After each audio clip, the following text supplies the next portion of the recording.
محمد بن سیرین نے بیان کیا، ان سے ابو ہریرہ رضی اللہ عنہ نے بیان کیا کہ نبی کریم صلی اللہ علیہ وسلم نے تیسرے پہر کی دو نمازوں ظہر یا عصر میں سے کوئی نماز پڑھی۔ میرا غالب گمان یہ ہے کہ وہ عصر ہی کی نماز تھی۔ اس میں آپ صلی اللہ علیہ وسلم نے صرف 2 ہی رکعت پر سلام پھیر دیا۔ پھر آپ ایک درخت کے تنے سے جو مسجد کی اگلی صف میں تھا ٹیک لگا کر کھڑے ہو گئے۔ آپ اپنا ہاتھ اس پر رکھے ہوئے تھے۔ حاضرین میں ابو بکر اور عمر رضی اللہ عنہ بھی موجود تھے، لیکن انہیں بھی کچھ کہنے کی ہمت نہیں ہوئی۔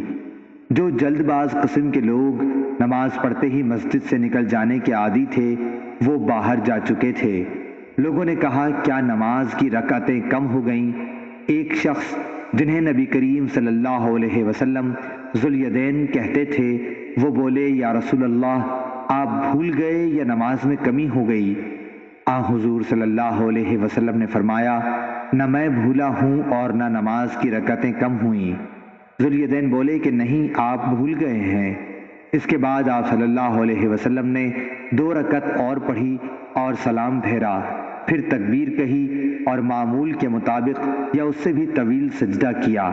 جب سجدے سے سر اٹھایا تو پھر تکبیر کہی اور پھر تکبیر کہہ کر سجدے میں گئے۔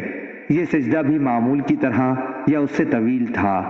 اس کے بعد آپ صلی اللہ علیہ وسلم نے سر اٹھایا اور تکبیر کہی۔